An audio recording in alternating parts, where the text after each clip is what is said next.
Saturday shoot అయితే complete అయిపోయింది. లాస్ట్‌లో ఎలిమినేషన్ దగ్గరలో ఉండేది మన అవినాష్ అండ్ పృథ్వీ. మరి నబీల్ చేతిలో ఉంది. నబీల్ ఎవిక్షన్ ఫ్రీ పాస్ ఎవరికైనా యూజ్ చేద్దామని అనుకుంటే మాత్రం ఇంకొకరు ఎలిమినేట్ అయ్యే అవకాశం అయితే ఖచ్చితంగా ఉంది. సో లాస్ట్ ఓటింగ్‌లో ఉండేది మన అవినాష్. కాకపోతే Nabeel eviction free pass use చేస్తే మాత్రం అవినాష్ సేవ్ అవుతాడు.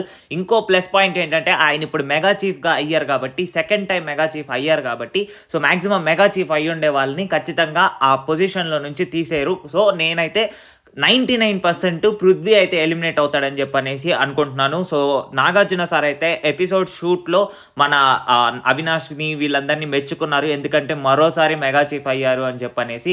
దాంతో పాటు ఫ్యామిలీ మెంబర్స్ వచ్చేసరికి ప్రతి ఒక్కరిలో ఆ జోష్ అనేది కనిపిస్తుంది అని చెప్పనేసి క్లియర్ కట్‌గా చెప్పారు.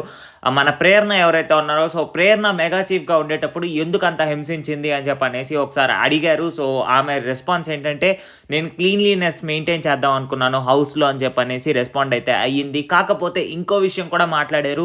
సో విష్ణుప్రియ వాళ్ళ ఫాదర్ వచ్చి ఆమెని అప్రోచ్ అయిన విధానం వాటన్నిటిని మాట్లాడారు. ఎర్లియర్ విష్ణుప్రియ ఏదైతే కొన్ని చెప్పిందో, సో దాని గురించి అడిగినప్పుడు లేదు, ఆ బాండింగ్ అనేది అలానే ఉంది అని చెప్పనేసి విష్ణుప్రియ అయితే రియాక్ట్ అయింది.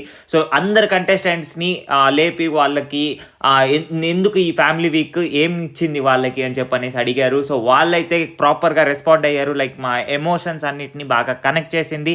ఇంకా మంచిగా మూవ్ అవుతాను అని చెప్పనేసి ఒక పాజిటివ్ ఎనర్జీ అనేది ఇచ్చిందని చెప్పనేసి వాళ్ళైతే రిప్లై ఇచ్చారు. సో మరిన్ని బిగ్ బాస్ అప్డేట్స్ కోసం మన ఛానల్‌ని సబ్స్క్రైబ్ చేసుకోండి.